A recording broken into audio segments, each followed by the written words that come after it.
Hello again, comic book fans. Welcome back to another episode of Comic Book Geezers. I am Wild Bill, the Unknown Comic. And the guy who called me up one day to say, hey, you want to do a comic book show with me? Sitting right here. Who, me? Yeah, that guy.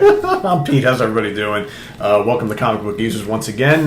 For all of our Sea of Tranquility folks, thanks for coming by over here as well. So today's episode of Inside the Cover, as we're doing all these kind of spooky themed stuff. Monsters, Wolfmans, you know, you got it, right? So here, this is an older one. So this is, what year is this? 1969. Tower of Shadows, number 3. So this is an old 15 center. Amazing cover here. This, I would assume, who would you guess did the cover on this? This almost looks like, God, I don't even know. This definitely looks like a guy we've seen. If I didn't know better, I'd say it was like Mike Plug, but I know it's not because this is before his time. What's Bernie Wrightson, maybe? Maybe. Or Don Heck. I don't know. Or Steve Ditko. Yeah, I wonder. You think maybe it was that Barry Smith? You think? I'm not sure. It could be. I don't think it's Ditko. Well, I don't. We can find out later when you. Research. Yeah, who drew the story? So George Tusker drew the story that this is based on, but I bet this is this the one that flipped to Creatures on the Loose? Yes. Okay. Yes. So again, Tower of Shadows number 3, great cover. Okay, so you got the Wax Museum. So Midnight at the Wax Museum. That's one of the stories inside. So here we got the first story, which I think is the most entertaining of all of them. It's called "The Moving Finger Rides." So this is a story brought to you by, usually in Tower of Shadows, they always had the stories hosted by someone. And I think the history shows that all of these little hosts of each story were actually someone at Marvel who they would do a caricature of. So I'm not quite sure who the guy with the hat up in the corner is trying to be or is. He's out on the front cover. Yeah, similar, right? Yeah, that's the dude. Yeah. So basically, Your Munificent Mortician is the name of this guy, right? So, but anyway, this story is all about Harry Swan, a square peg residing in a world full of round holes. So Harry is married to Ethel, and they've been married for many, many years. But of course, as sometimes happens in long marriages, they really can't stand each other. He's kind of a loser. She always wanted him to be something more, and he's not. And she's kind of sick of his, loserness, and she keeps busting his balls to say, when are you going to learn that you can't get any place in this world without an education, spelled Edjaication,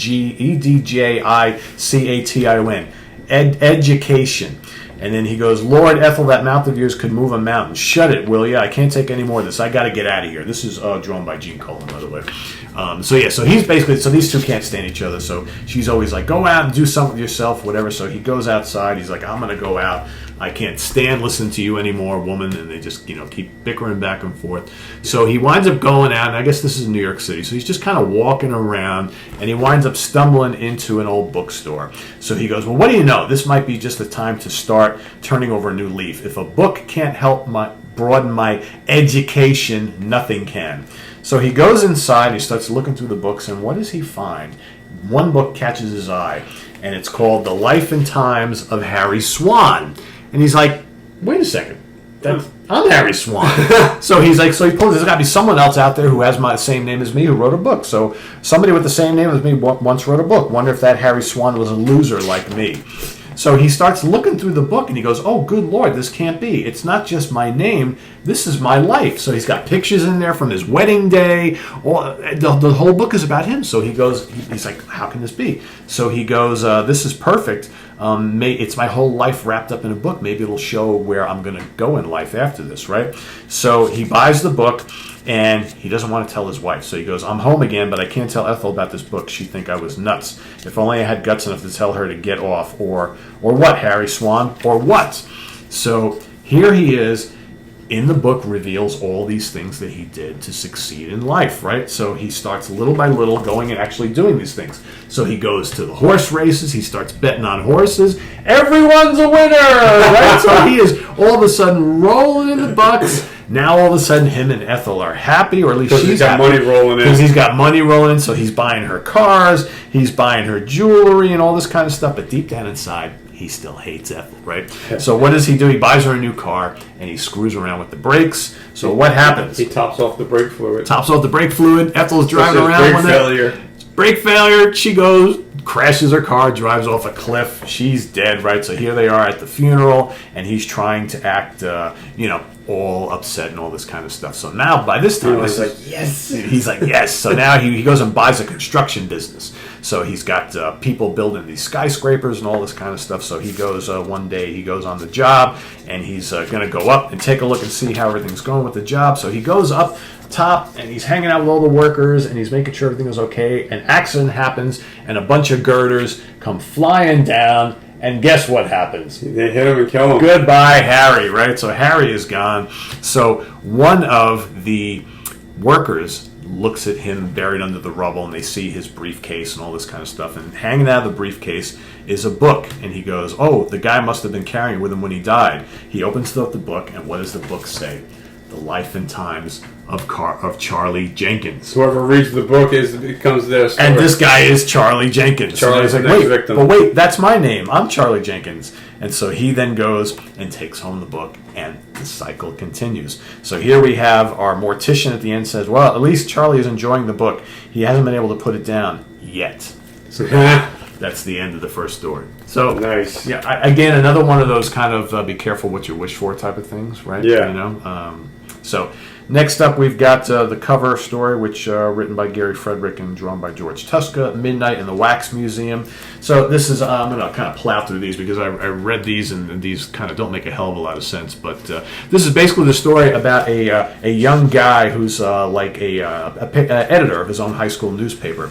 And he stumbles across this story about a wax museum that just shows up in the middle of a street in a city. It wasn't there the day before, and boom, here it is. So he goes in, he starts, he wants to break in, he wants to explore what's going on. There are people inside, but they won't let anybody in, and it's very, very secretive. So, but of course, he, being the tenacious guy that he is, he sneaks in, starts taking pictures, and here they have all sorts of wax figures of like Dracula and the Hunchback and Jack the Ripper and all this kind of stuff. But then what does he find out?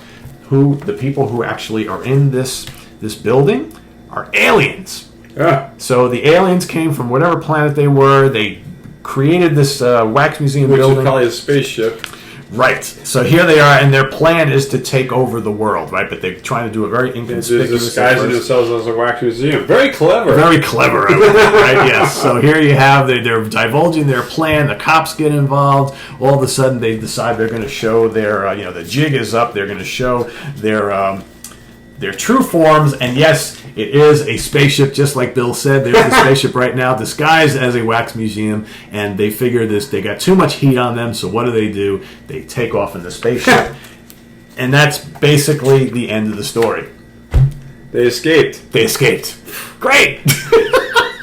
Don't come back. Oh, my God, yes. So, and then I got one more story here, and quite frankly, I couldn't even tell you what the hell this one's all about, so I'm just going to show it to you. Just flip the pages. It's notable for Barry Smith, famous for doing the Conan series, doing like a horror story. It's called The Terrible Old Man, and this is based on H.P. Lovecraft. He wrote some weird, demented stuff. Yeah, so this is basically what you got here, and like I said, forgive me, I read this late last night, and while I was half asleep, and I don't remember a damn thing, and we just want to at least show you. The artwork is great, because it just goes, show you that Barry was a great artist, I think, in non-superhero stuff. He was great for, like, the Conan stuff, and really good for these, like, kind of horror mysteries. Yeah, I mean, look at this artwork. Fantastic. Reminds me a little bit of Steranko here, Jim Steranko.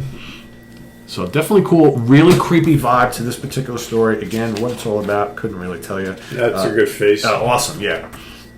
You get the dead people laying on the beach in the bottom, pretty cool, right? It's like, or not beach, but mountains, whatever. And then, that's basically your last page. Your last page. You got your letters page, and we got any good ads here to show. Of course, now you can finish high school at home, or you can get tired of being skinny and get pumped up. So there you have it. Yeah. And then on the back, if you were an artist, there you go. Yeah. So, not one of the classic issues of Tower of Shadows, but I think the first story is really good, and I think the Wax Museum is weird enough, because, I mean, where have you ever heard that kind of twist? A Wax Museum that turns out to be an alien spaceship, right? Go figure. So they did a lot of outer space alien stories in the 50s. Right, because they were all,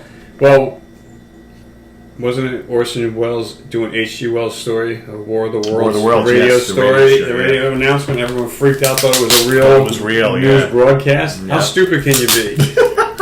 Like, this is back then when anything you heard on the radio was true, right? Yeah, and people were murdering and killing themselves because they didn't want to be abducted by aliens. There were real people that committed suicide that night. Yeah.